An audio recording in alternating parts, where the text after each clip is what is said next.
ब्रह्म ऋषियों की सभा में ये वर्णन हुआ कि मार्कंडेय जी मृकंड ऋषि जी के पुत्र हैं। बाल्यावस्था से ही इनके पिता ने इनको अखंड ब्रह्मचर्य और निरंतर मंत्राकार वृत्ति करते हुए तप की शिक्षा दी।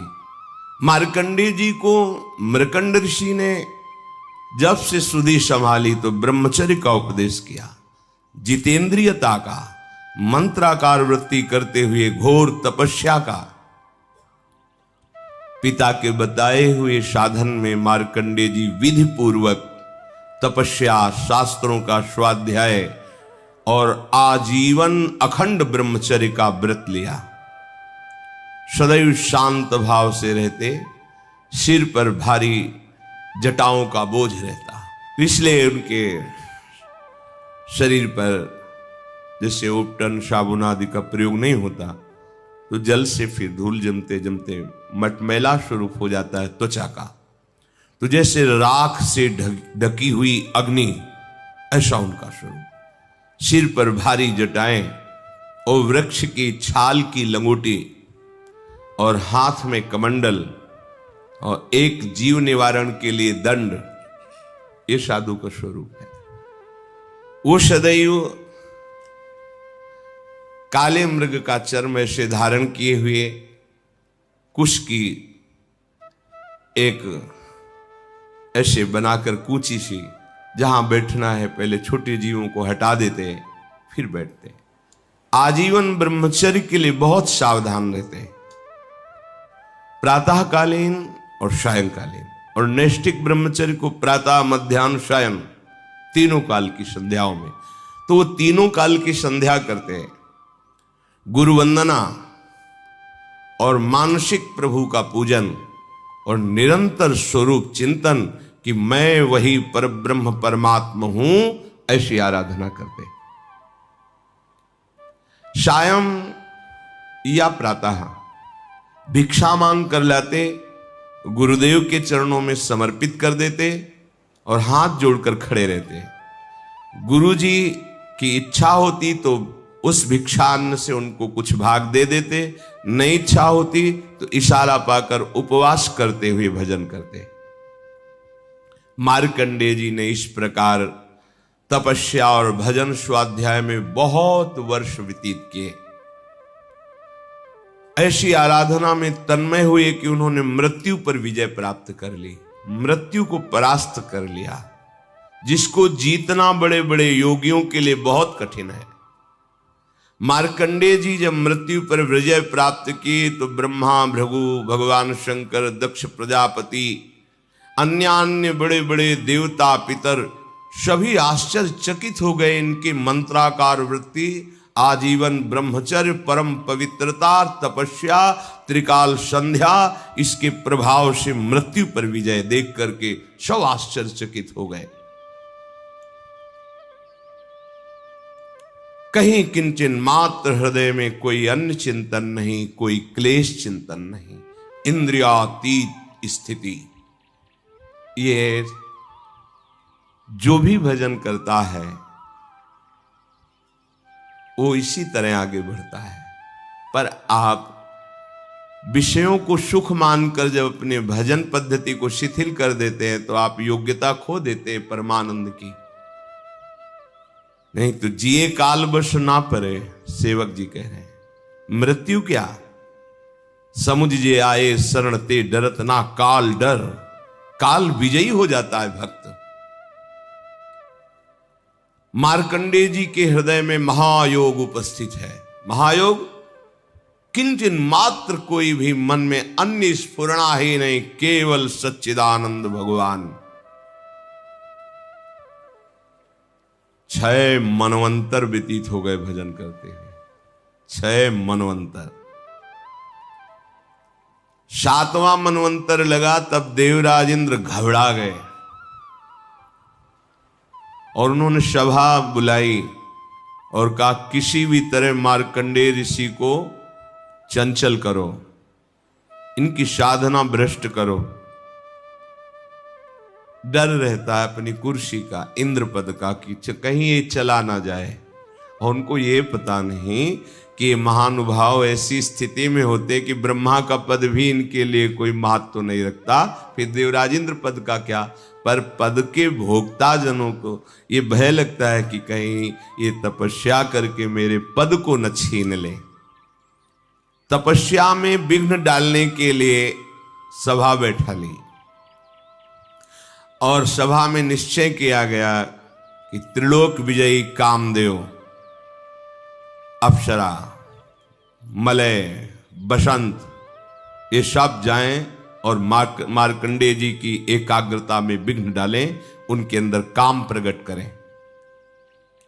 साथ में लोभ और अहंकार को भी भेजा, तुम भी अपना प्रभाव दिखाओ, क्योंकि बिना अहम के भोक्ता भाव नहीं आता और बिना भोग सुख के लोभ के वृत्ति चंचल नहीं होती। इसलिए लोभ और अहंकार को भी आदेश किया। ये सब मूर्तिमान होकर वहां रहते थे। उनकी आज्ञा के अनुसार जहां मार्कंडेय जी भजन कर रहे थे, गए हिमालय के उत्तर की ओर है, पुष्पभद्रा नामक नदी के तट पर, वहां एक चित्रा नाम की विशाल शिला है, उसी में मार्कंडेय जी वास करते थे। बड़ा ही सुंदर मनोहर वृक्षों से युक्त, वृक्षों के झुरमुट में स्थान स्थान पर पुण्यात्मा अन्य ऋषिगण भी निवास करते थे। मृदु पवित्र निर्मल जलाशयों से भरा हुआ, कहीं मतवाले भौरे गुंजार कर रहे हैं, कहीं कोकिला पंचम स्वर में कूक रही है, कहीं मतवाले मोर पंख फैलाकर नृत्य कर रहे हैं, कहीं मतवाले पक्षियों का झुंड कलरव कर रहा है। ऐसे परम पवित्र शांत मार्कंडेय मुनि के आश्रम में इंद्र के द्वारा भेजे हुए पहले वायुदेव ने अपना प्रभाव दिखाया। पुष्पों का सौरभ लेकर मंद मंद वायु, सुगंधित वायु उन्माद प्रकट करने वाली आश्रम में चली। शीतल झरनों की नन्ही नन्ही फुइयां और पुष्पों का सुंदर पराग और सौरभ लेकर पहले वायु ने अपना प्रभाव दिखाया। वो वायु कामदेव को उत्तेजित करने वाली थी। अब कामदेव के सखा बसंत ने अपना प्रभाव प्रारंभ किया। संपूर्ण सुहावना मौसम, संध्या का समय था। भगवान चंद्रदेव उदित होकर के अपनी शीतल किरणों का विस्तार कर रहे थे। शास्त्र शास्त्र लताएं वृक्षों का आलिंगन की हुई धरती पर झुक रही थी। नई नई कोपलें, सुंदर सुंदर रसीले फल, फूलों के गुच्छे ऐसे शोभायमान हो रहे थे। बसंत का साम्राज्य संपूर्ण वन को बहुत ही सुंदर कर दिया। अब कामदेव ने प्रवेश किया। उनके साथ विशेष गायन के द्वारा मोहित करने वाले गंधर्व और ऐसा ताल से संगीत बजाने वाले जिससे उन्मत्तता चढ़ जाए, और स्वर्गीय अप्सराएं, और उनके बीच में 5 बाण संधान करने वाला कामदेव, हाथों में पुष्पों का धनुष और 5 बाण। मार्कंडेय जी भगवान के चिंतन में तन्मय थे। उनके नेत्र बंद थे, पर तेज ऐसा था मानो जाज्वल्यमान अग्नि की ज्वाला ही विराजमान हो। एक बार देखकर पूरा परिकर काम का भयभीत हो गया कि कहीं कोई ऐसी त्रुटि हो गई तो भस्म ही कर देंगे। इनको तो पराजित करना देख के ही लगता है बहुत कठिन है। इंद्र ने आज्ञा करी, सब अपना प्रभाव दिखाइए। बहुत ही मनोमोहक उन्माद पैदा करने वाला संगीत बजने लगा। गंधर्वगण मन को लुभायमान करने वाले गान करने लगे और अप्सराएं नृत्य करने लगी। मृदंग, वीणा, ढोल आदि मनोहर स्वर में बजने लगे। कामदेव ने क्रोधित होकर पुष्प निर्मित धनुष पर 5 बाण चढ़ाए। शोषण, दीपन, सम्मोहन, तापन, उन्मादन। जब काम का पहला बाण चलता है तो एक शरीर में विशेष प्रकार की ऐंठन प्रकट होती है, वेदना उद्दीपित होती, दीपन भोग की इच्छा प्रकट होना, सम्मोहन अब इच्छा दृढ़ इच्छा के रूप में प्रकट, अब वो विचार शून्य हो गया, तापन ऐसी आग लगी कि उन्मादन उन्माद चढ़ गया, अब वो रुक नहीं सकता। कोवा मदांधो मदना तुरोवा, ये पांचों बार अपना संधान करके कामदेव ने महर्षि मार्कंडेय जी पर निशाना लगाया। इधर अप्सराएं, गंधर्व, बसंत, लोभ, अहंकार, ये उनके मन पर अपना प्रभाव दिखाना प्रारंभ किए। पुंजिकस्थली नाम की बड़ी ही सुंदर अप्सरा अपने हाव भाव प्रकट करने लगी। मार्कंडेय जी कुछ भी नहीं देख रहे, कुछ भी उनको अभी प्रभाव नहीं पड़ा है, शांत वैसे बैठे। उसने समझा कि अब मैं मार्कंडेय मुनि को जीत ही लूंगी। उस अप्सरा ने, कामदेव ने 5 बाण मार्कंडेय जी पर प्रहार किए, परंतु इन सब का उद्योग निष्फल रहा। वो जैसे भगवान के चिंतन में थे वैसा ही चिंतन चलता रहा। जैसे किसी अभागे का पुरुषार्थ प्रयत्न विफल जाता है, ऐसे ही कामदेव, बसंत, मलय मारुत, गंधर्व, अप्सरा, लोभ, अहंकार सब का प्रभाव निष्फल रहा। मार्कंडेय मुनि अपरिमित तेजस्वी भगवान के चिंतन में तन्मय थे। बार बार प्रयास किया कामदेव ने, अप्सरा ने, पर उनका चित्त ही बहिर्मुख नहीं हुआ। बहिर्मुख माने मतलब बाहर का दर्शन। अब तो उनकी तपस्या के तेज से सबके हृदय में भारी जलन पैदा हो गई। उनको पता ही नहीं है, पर ये प्रभाव होता है। सब भाग पड़े वहां से, जैसे छोटा बच्चा सांप को देख के भाग पड़े, ऐसे काम, अप्सरा, गंधर्व सब भाग पड़े। मार्कंडेय जी को पता ही नहीं चला, जाना ही नहीं कि कोई आया था, कोई कुछ किया है।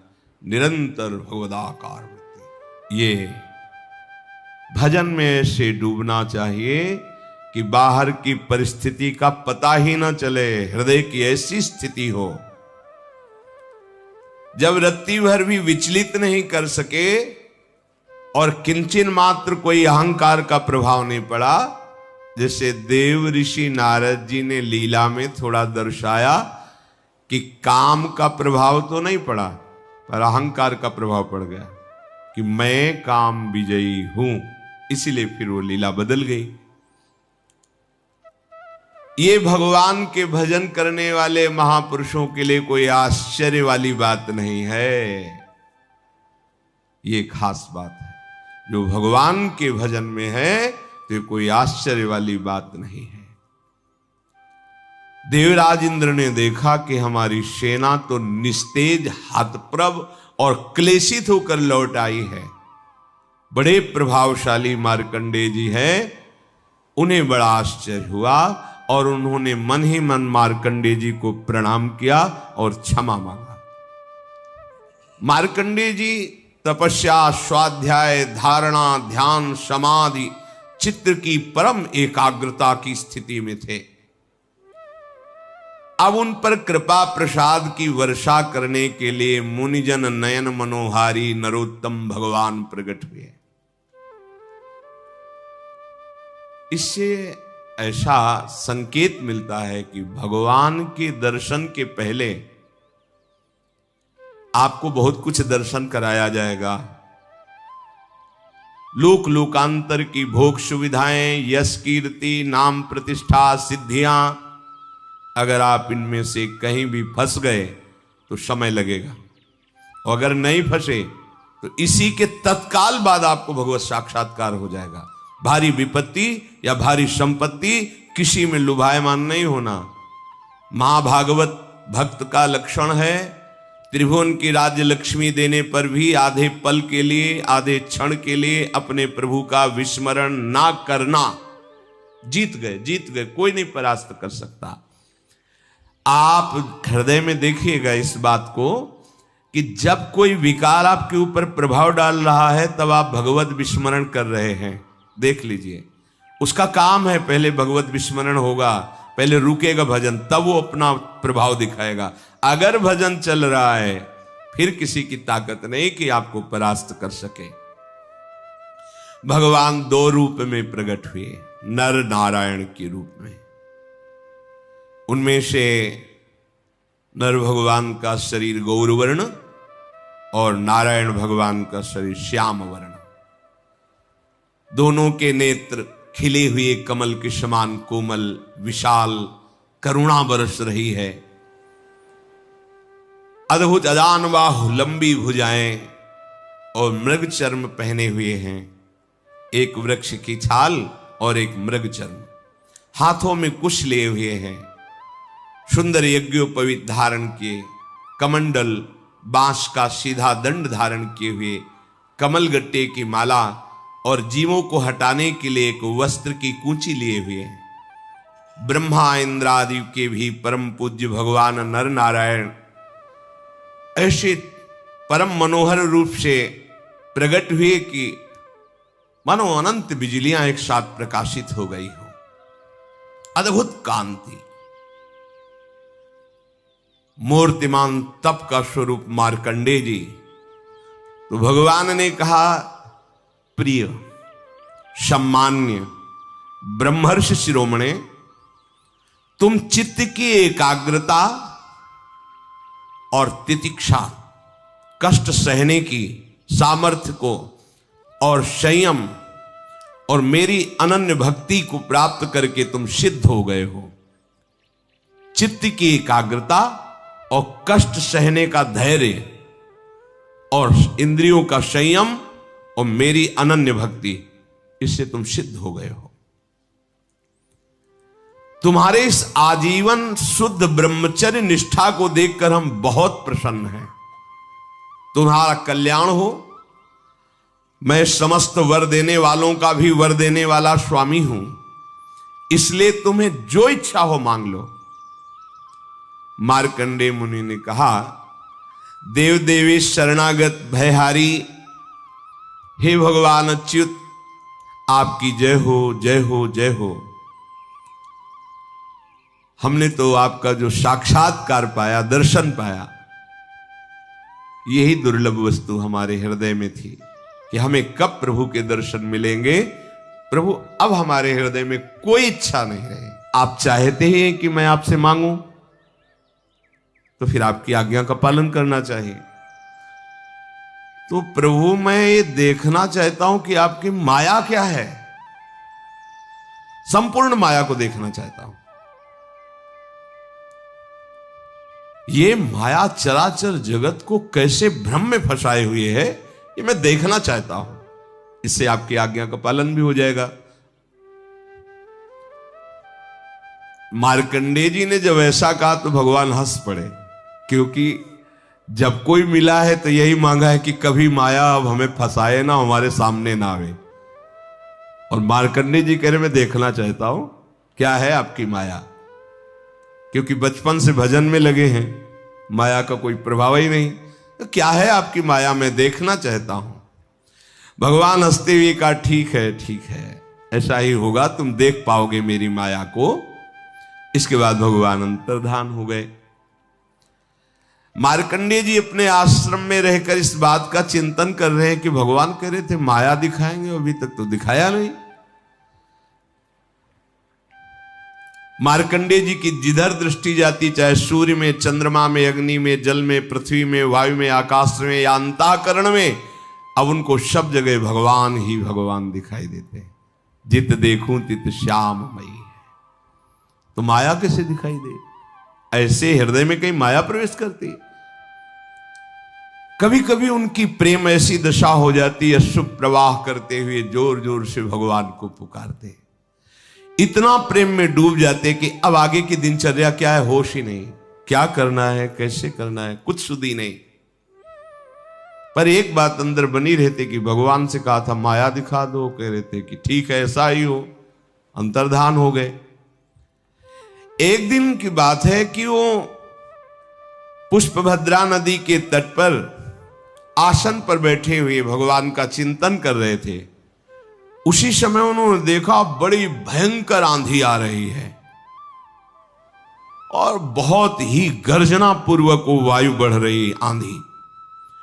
इतने में ही देखा विकराल बादल आ गए, बिजली कड़क रही है और रथ के धुरे के समान मोटी मोटी धार जल की वर्षा हो रही। फिर मार्कंडेय जी ने देखा चारों समुद्र उफान में हो गए, पृथ्वी को निगलते हुए बढ़ते चले आ रहे हैं। आंधी के वेग से समुद्र में बड़ी बड़ी तरंगे, बड़े भयंकर भंवर और ऐसी जल की भयंकर ध्वनि की कान फाड़े डाल रही, और विशाल विशाल बड़े बड़े मगरमच्छ मुंह खोले उस जल पे ऐसे। उस समय बाहर भीतर चारों ओर जल ही जल हो गया, पूरी सृष्टि जल में डूब गई। कहीं ना पृथ्वी, न स्वर्ग, न ऊपर न नीचे, कुछ नहीं, केवल जल ही जल और भयंकर बिजली की कड़कड़ाहट और वेग भरी आंधी।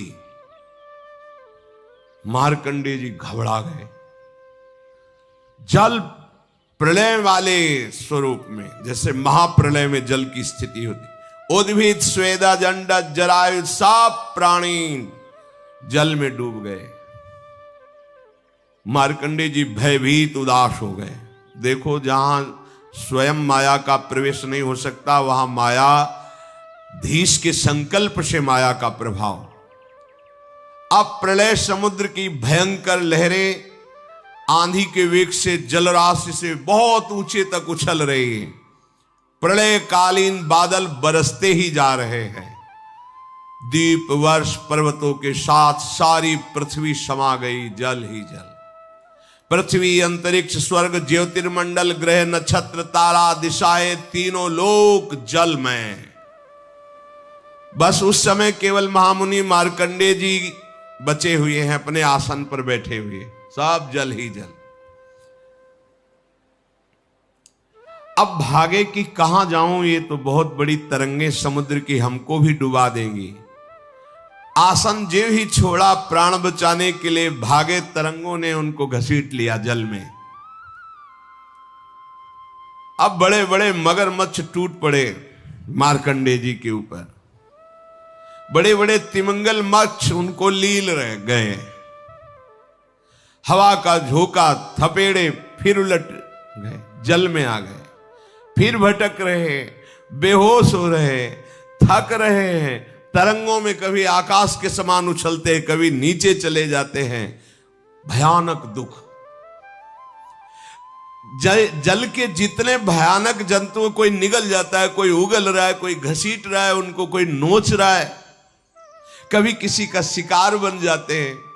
बहुत शोकग्रस्त, मोहग्रस्त, दुख ही दुख, अपार दुख, कहीं इतनी शांति नहीं, कोई विचार नहीं, बस हाहाकार मचा हुआ है। कभी देखा मैं मर गया, कभी देखा फिर पैदा हो गया, कभी देखा भयंकर रोग। मार्कंडेय मुनि अब भगवान की भी याद नहीं कर पा रहे, इतनी थपेड़े, इतना भयंकर दुख। यही है, भटकते भटकते जलराशि में सैकड़ों, हजारों नहीं, लाखों करोड़ों वर्ष व्यतीत हो गए। मार्कंडेय मुनि प्रलय के जल में सैकड़ों, हजारों, करोड़ों वर्ष व्याकुल हुए, ऐसा व्याकुल हुए अब क्या होगा। तो देखा उस जलराशि में एक टीला है छोटा सा, और उसमें एक बरगद का पेड़ है, और उसके हरे हरे पत्ते और लाल लाल फल शोभायमान हैं। बरगद के पेड़ में ईशान कोण पर एक डाल है, उसमें एक पत्तों का सुंदर दोना है, और उस दोने पर एक नन्हा सा शिशु लेटा हुआ है। उसके शरीर से ऐसी उज्जवल छटा छिटक रही है जिससे आसपास का अंधकार दूर हो रहा है। उस शिशु के मरकत मणि के समान श्यामला शरीर, बड़ा सुंदर मुखारविंद, सौंदर्य फूट पड़ रहा है। गर्दन शंख के समान उतार चढ़ाव वाली चौड़ी छाती, सुंदर नाक, मनोहर भौहें, काली घुंघराली अलकें और श्वास लेने पर हिलती हुई अलकें। कानों में सुंदर कुंडल, ओंठों की बड़ी ही सुंदर कांति, और वो बालक देखकर मुस्कुरा रहा है। करारविंदेन पदारविंदम मुखारविंदे विनिवेशयंतम वटस्य पत्रस्य पुटे शयानम बालम मुकुंदम मनसा स्मरामि। भगवान बाल मुकुंद देखकर मार्कंडेय जी की घबराहट को मुस्कुरा रहे हैं, और इस मुस्कुराहट से बड़ा सुख मिला मार्कंडेय जी को। बड़ी गंभीर नाभि, छोटा सा पेट, पीपल के पत्ते की तरह चिकना, श्वास लेने पर बल पड़ जाता है पेट पर। नन्हे नन्हे सुंदर छोटे हाथ, छोटी छोटी अंगुलियां, और वो प्रभु अपने कर कमल से, दोनों कर कमल से दाहिने चरण कमल को पकड़ के उसका अंगूठा मुख में डाल के चूस रहे हैं। बाल गोविंद करारविंदेन पदारविंदम मुखारविंदे विनिवेशयंतम। मार्कंडेय मुनि ये दर्शन पाकर, जो अभी तक प्रलय की थपेड़ों में, जल के जंतुओं में क्लेश पा रहे थे, थोड़ा शांति मिली, थोड़ी थकावट मिटी, आनंद हुआ, हृदय प्रसन्नता की तरफ बढ़ा। अब मन में सोचने लगे कि ये बालक इतनी प्रलयकालीन जलराशि में बट वृक्ष के पत्ते के दोने में कैसे विराजमान है। तो सोचा चलो तैर कर इसके समीप चलते हैं, इससे कुछ पूछते हैं। तो अभी समीप पहुंच ही नहीं पाए थे कि शिशु ने ऐसा श्वास लिया कि मार्कंडेय जी उनके श्वास के साथ पेट में चले गए। जैसे अपने लोग लंबी सांस लें, कोई मच्छर आ जाए तो फिर सीधे ही चला जाएगा, ऐसे ही मार्कंडेय जी अंदर चले गए पेट में। और पेट में जाके देखा तो फिर वही आश्रम, उसी आसन पे बैठे, फिर वही प्रलय की जल राशि, वही वर्षा पेट के अंदर। अब विचित्र दृश्य देखकर आश्चर्यचकित हो गए। वो विचार नहीं कर पा रहे कि बाहर वाला दृश्य और अंदर वाला दृश्य क्या है। वही अंतरिक्ष, ज्योतिर्मंडल, पर्वत, समुद्र, द्वीप, वर्ष, दिशाएं, देवता, दैत्य, वन, देश, नदियां, नगर, खाने, ये सब का सब भगवान के उदर में देखा। मैया को भी दिखाया था। लालजू महाराज से कहते, दाऊ दादा ने कहा तने मिट्टी खाई, मुख खोल, छड़ी लगे, खोल मुख। मैंने नहीं खाई। वो खोल तो सोच रहे काहे को मुंह खोले, मैया डर जाएगी। दिखा, अनंत ब्रह्मांड भगवान की। कहां तक कहें, संपूर्ण विश्व अंदर पेट में परम सत्य दिखाई दे रहा है मार्कंडेय जी को। फिर दिखाई दिया कि हिमालय पर्वत, पुष्पभद्रा नदी तट पर आश्रम, वहां ऋषि, और वहां मैं भी बैठा हूं। वो सोच रहे कि सत्य क्या है, बाहर वाला आश्रम, प्रलय की जलराशि, या अंदर ये सब। ऐसा सोच ही रहे थे कि फिर श्वास बाहर छोड़ी तो फिर उसी प्रलय वाले जल में बाहर आ गए। फिर वही बड़े बड़े मगरमच्छ उनको बाहर से देखा तो फिर वही वृक्ष टीले पर दिखाई दे रहा है। और उस बालक की मंद मुस्कान, प्रेम भरी चितवन। मार्कंडेय जी इंद्रियातीत भगवान की इस मायामय वैभव को देखकर बहुत घबरा रहे। सोचा अब इस बालक को ही हृदय से ऐसे पकड़ लेंगे, क्योंकि इसके दर्शन से सुख मिलता है। तो मुझे ये जो भय प्राप्त हो रहा है हट जाएगा। भगवान केवल योगियों के नहीं, स्वयं योग के भी स्वामी हैं। सबके हृदय में भगवान छुपे हुए हैं। कोई भजन करके ही उनको ढूंढ लेता है, बाहर नहीं, हृदय में भगवान है।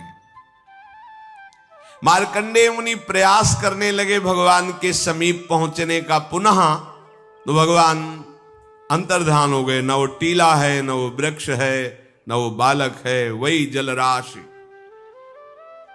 जैसे अभागे पुरुष का प्रयास असफल हो जाता है, ऐसे मार्कंडेय जी का ये प्रयास कि भगवान का आलिंगन कर लूं, हृदय से लगा लूं, निष्फल हो गए।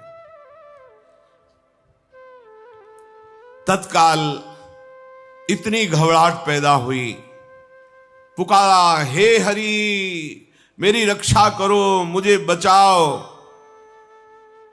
आंख खोला तो देखा एक बूंद पानी नहीं, आश्रम में कुछ आसन पे बैठे हैं, कुछ नहीं। कल्पों व्यतीत हो गए, कुछ नहीं, अभी तो आसन से भी नहीं उठे हैं, एक बूंद पानी नहीं। कोई कपड़ा ऐसे भी देख रहे हैं कि कहीं कुछ गीला, कुछ नहीं।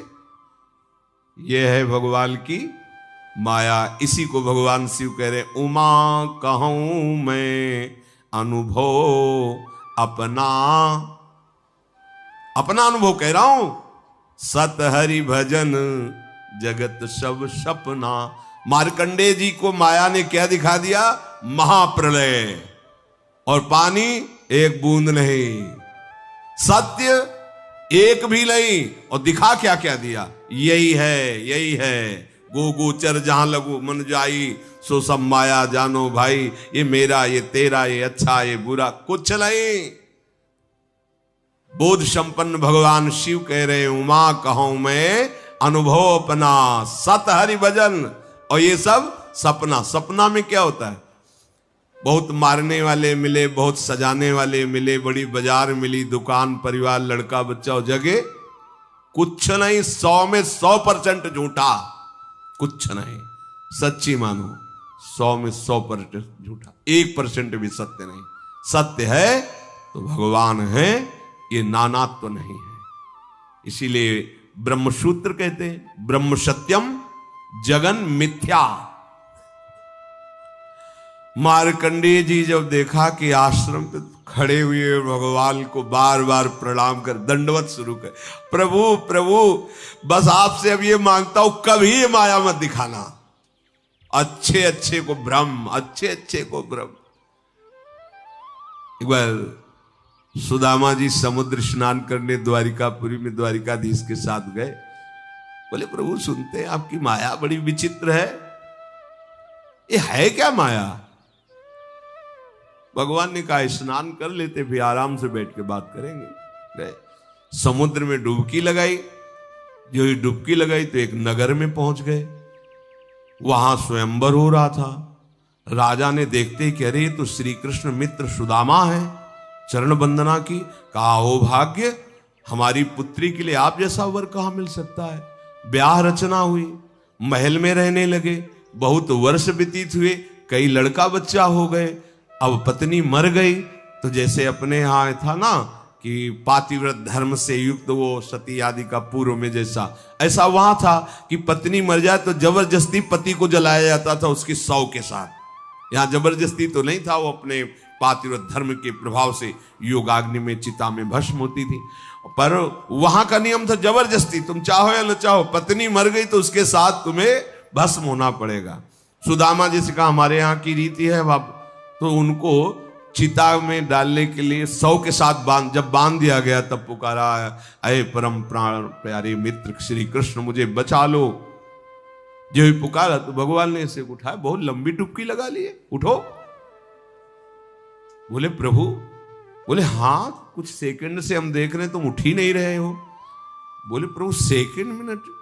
अरे कितने वर्ष हो गए, ब्याह हो गए, लड़का बच्चा हुआ, तो हम चिता में जलाए जा रहे। बोले, यही मेरी माया है, कुछ नहीं है, कुछ नहीं। न नगर न राजकुमारी, तहां रमा न राजकुमारी, तब हरि माया दूर निवारी, तहां न रमा न राजकुमारी। ये बस मामे वे प्रपद्यन्ते माया में ताम तरंती थे। आपको सत्य लग रहा है, डर गए सुदामा जी के अब तो चिता में भस्म ही होना, डर गए मार्कंडेय जी, इतने महामहिम जिनके आगे काम और अप्सरा सब भयभीत होकर भाग गए। कोई ऐसे कि नहीं नहीं त्राहिमाम शरणागत, ऐसी रचना रच देंगे कुछ नहीं है पर सब कुछ हो जाएगा।